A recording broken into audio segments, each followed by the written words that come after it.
Pak, nanti Bapak ngomong bahwa kita akan beri keringanan kredit. Terus Pak Presiden keluar dengan pikiran itu tuh. Lalu di belakangnya apa? Di belakang dari pemberian kredit ini, yaitu kepanikan orang tuh. Nah, orang yang lagi panik, dia bersiap-siap untuk cari selamat hidupnya dan keluarganya, bukan menunggu 2 semester depan.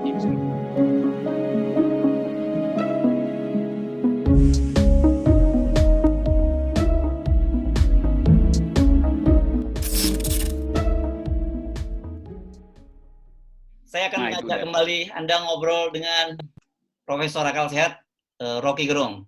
Bung Rocky, apa kabar? Oke. Oke, udah baca aja nih. Nah, udah baca soal rencana Presiden mengeluarkan raport untuk para menterinya? Oh ya, itu semua pasti tahu itu karena hanya itu yang lagi diedarkan hari ini. Ya, jadi kalau Presiden mau mengevaluasi menterinya, katakanlah Presiden akhirnya mengevaluasi kabinet dan 5 dari anggota kabinet nilai raportnya adalah -5 itu. 5. Itu berarti dia mesti mundur tuh. Itu lebih kacau lagi kan, 5 menteri mundur ya bubar tuh kabinet kan. Kan mesti ada konsekuensi. Kalau Presiden mengevaluasi, apa konsekuensinya? Diberhentikan, ribut lagi politik, berebut lagi orang masuk untuk reshuffle segala macam kan. Itu satu soal.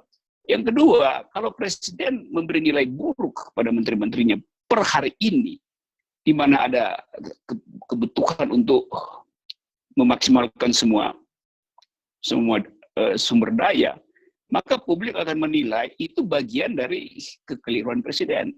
Jadi kalau menteri-menteri di bawah koordinator Presiden gagal dalam mengawal public policy, itu artinya Presidennya gagal.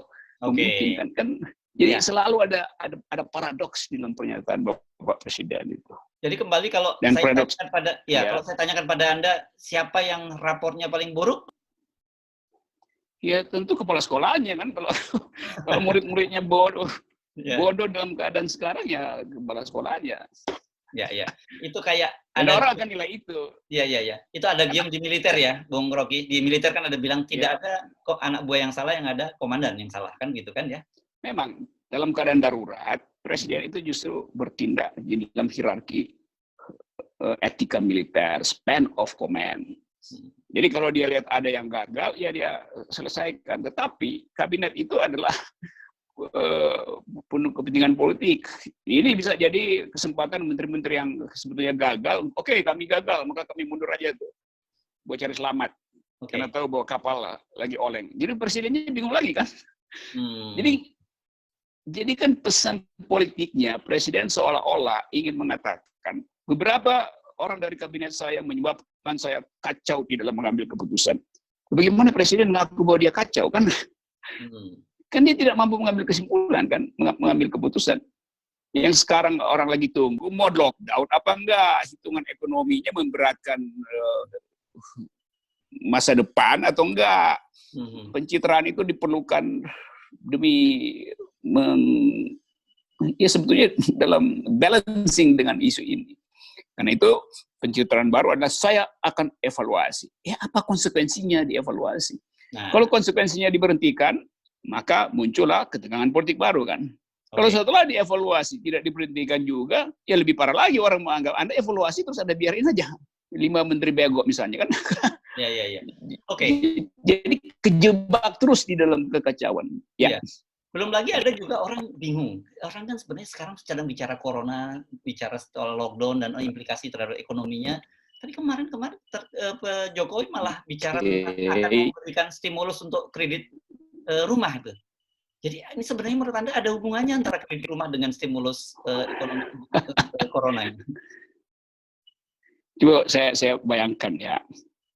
Kalau Pak Jokowi paham tentang statistik, akumulasi dan perkembangan eksponensial dari problem COVID-19 ini, maka dia mesti khawatir bahwa nanti sebagian besar mereka yang sedang meminta kredit rumah sebetulnya adalah pasien yang bakal meninggal di dalam kalkulasi ilmiah itu. Karena Indonesia sangat buruk dan potensi Indonesia untuk melewati Italia udah diuji di mana-mana. metodologinya dan semua orang sepakat bahwa ada bahaya. Jadi presiden mengucapkan dia akan memberi kredit rumah pada mereka yang bakal meninggal gitu. Mungkin kredit kuburan aja mestinya kan. Kredit. Jadi terus menerus itu seperti nggak ada orang yang paham konsep di istana tuh. Dan saya bayangkan ya, misalnya. Katanya nggak connect dengan situasi saat ini gitu ya? Bukan situasi yang nggak connect. Dia nggak mampu untuk melihat mana yang menjadi konsep, mana yang menjadi permainan politik kan. Kan sebetulnya ini permainan politik kan, menyogok orang supaya oke, gampang nanti kalian saya kasih keringanan kredit, pemotor juga begitu segala macam. Loh problemnya ini orang mau mati dan bertambah terus data itu kan. Dan kedua yang hidup bagaimana caranya makan gitu kan? Ya itu semua begini gampangnya nih. Saya bayangin di istana hari ini pas kita lagi ngobrol, dia juga lagi rapat. KSP lagi rapat, mungkin rapat tatap muka karena nggak mungkin video call dalam keadaan darurat terlalu bahaya, presiden mungkin memantau. Lalu kita bayangin ngomongin apa mereka tuh jam ini tuh.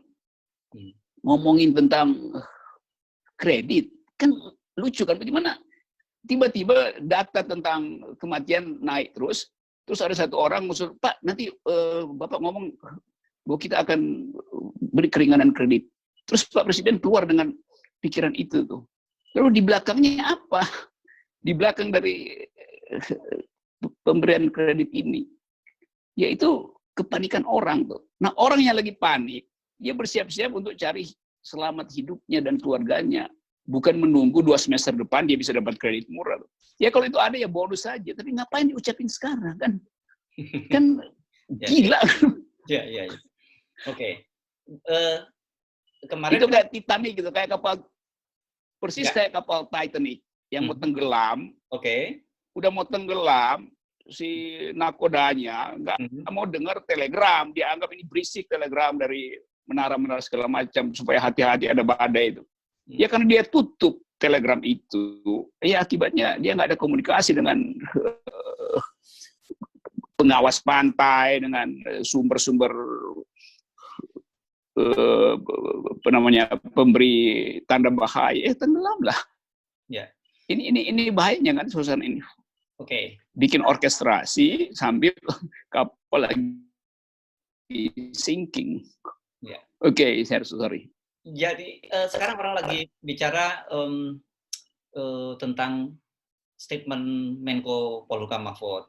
Katanya pemerintah sedang menyiapkan PP untuk lockdown kewilayahan.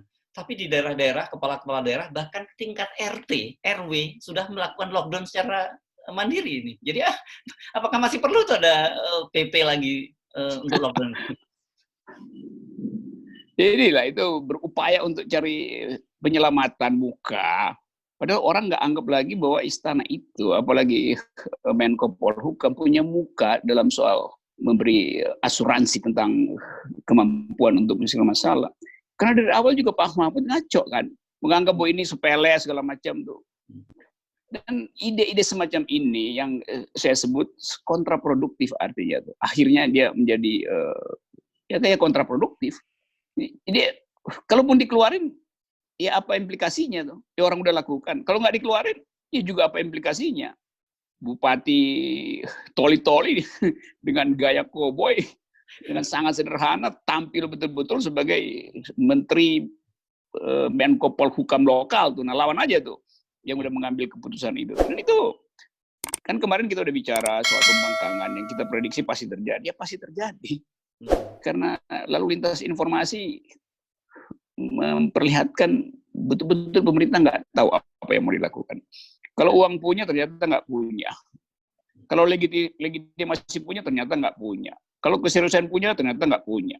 Kalau kepastian untuk mengambil kebijakan punya ternyata nggak punya. Jadi publik akhirnya ambil keputusan karena di pusat nggak punya, maka kami berhak untuk menentukan nasib kami sendiri. Ini semacam orang yang menganggap udahlah terserah kalian, pokoknya kita mau selamat dulu. Dan itu masuk akal sekali. Ya. Kebijakan lokal itu. Dan itu levelnya yang dulu udah ya. Ya silakan. Ya, itu Ya levelnya. dulu kan justru gubernur Jakarta yang pertama kali ambil inisiatif itu. Ya, Tapi coba dibully. pada waktu itu dianggap oke, ya itulah kebanyakan influencer mau jadi juru bicara tuh, ngaco aja kan jadinya. Nah, Anda mumpung ngomong influencer, kemarin ada juga influencer yang dokter tuh yang sekarang lagi rame banget ya. Iya.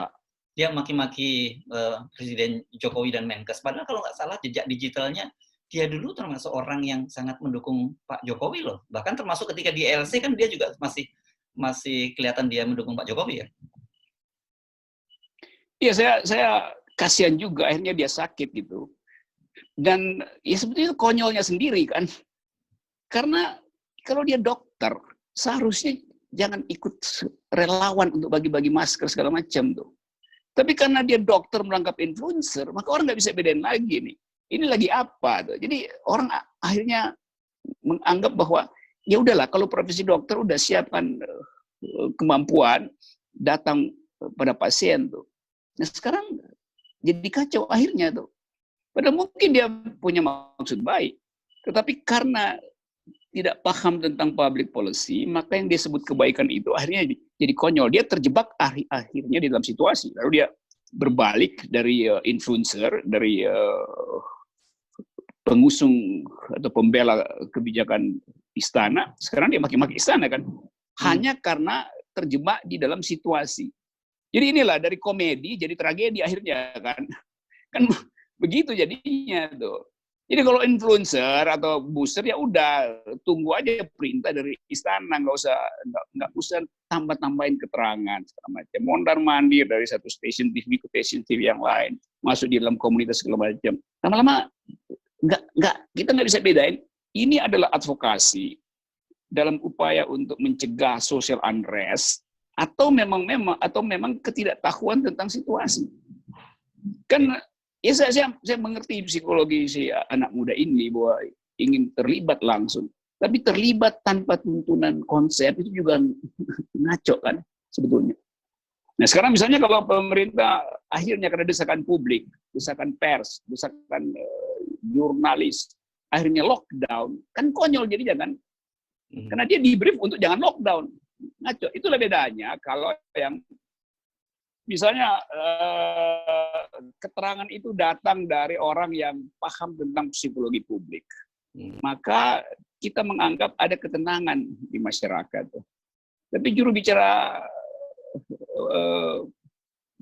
Satgas juga datang dengan standar penampilan yang seolah hanya membaca data. Sementara orang menganggap ya data yang Anda baca itu juga nggak cukup, nggak lengkap.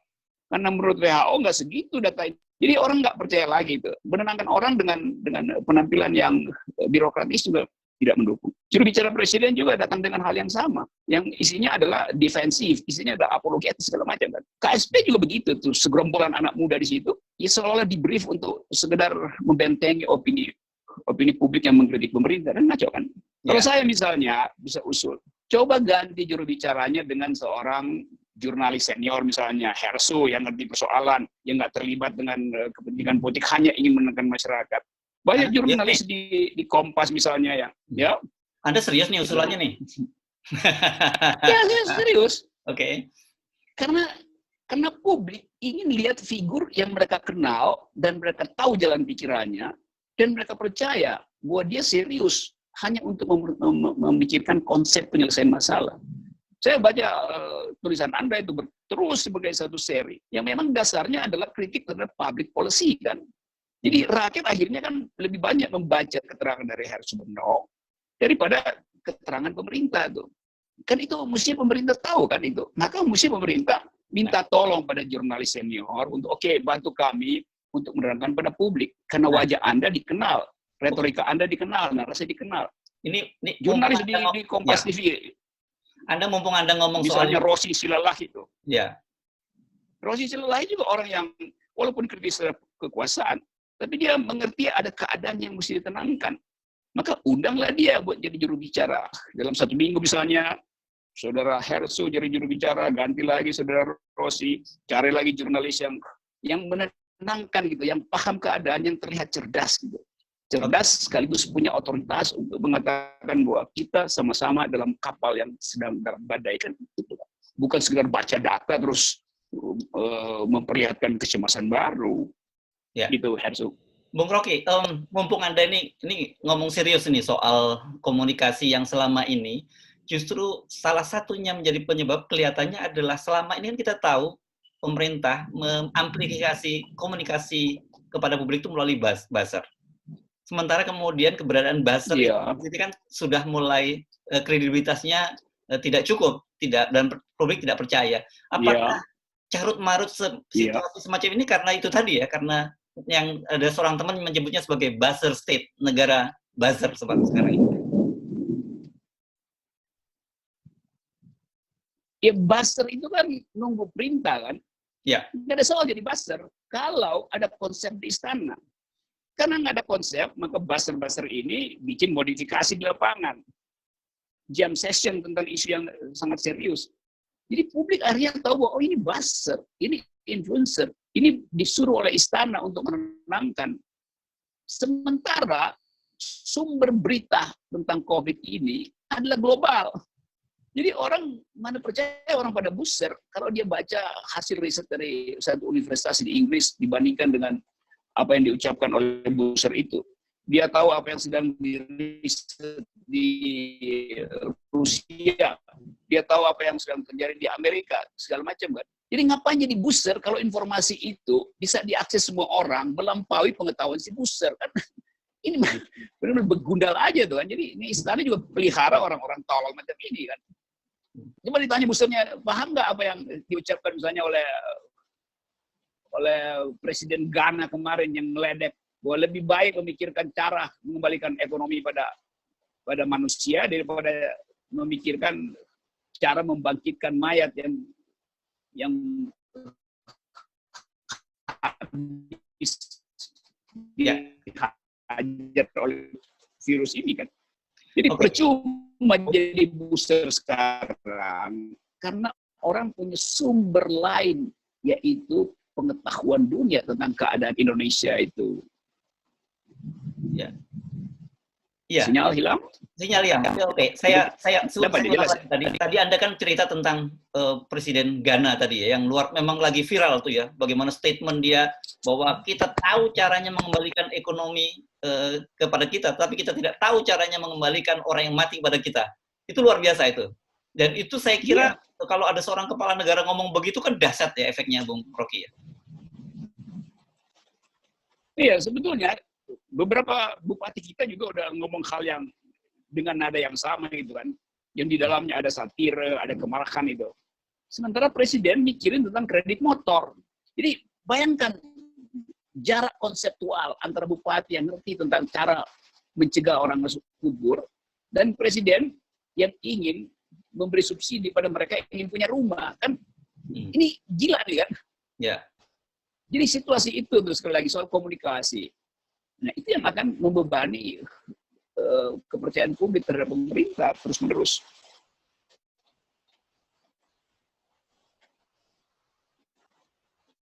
Oke.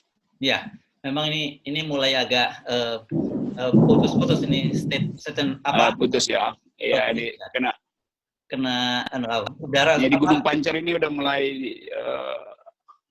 udah badai soalnya ada cuaca buruk di sini. Saya kira kita mungkin Anda bikin semacam closing statement tentang situasi saat ini, Bung Rocky. Oke, ya. Iya, jadi saya anggap bahwa sekarang kita udah masuk pada pembangkangan diam-diam dari publik karena kegagalan pemerintah untuk memelihara komunikasi yang masuk akal. Udah timbul esprit de corps, semangat sekorps di kalangan dokter yang jelas-jelas tidak lagi ingin mendukung sesuatu yang konyol, yaitu memeriksa pasien tanpa alat perlengkapan diri. Jadi kita ada di situ hari ini dan mestinya suasana ini yang dirapatkan di istana, yaitu keadaan psikologi masyarakat. Nah, saya melihat bahwa Pak Jokowi ini kebanyakan resep. Dia terima resep dari berbagai macam penasihat politiknya. Nah, orang yang nggak ngerti apa yang sedang terjadi, maka dia mau coba semua resep itu. Padahal di dalam situasi semacam ini, sebaiknya buang semua resep. Lakukan semacam detox tuh. Jadi tolak aja semua resep itu. Dia kembalikan pada fakta bahwa dia dipilih oleh rakyat. Oleh karena itu, pikiran rakyat yang mesti dia terima hari ini. Nggak ada satu obat pun yang bisa saya percaya diajukan pada presiden dari KSP, dari lingkungan istana, yang bisa, kan semua ingin pamer bahwa ini panacea. Padahal semuanya placebo sebetulnya. Jadi presiden terjebak pada placebo. Dan publik makin lama menganggap bahwa mari kita cari selamat sendiri-sendiri.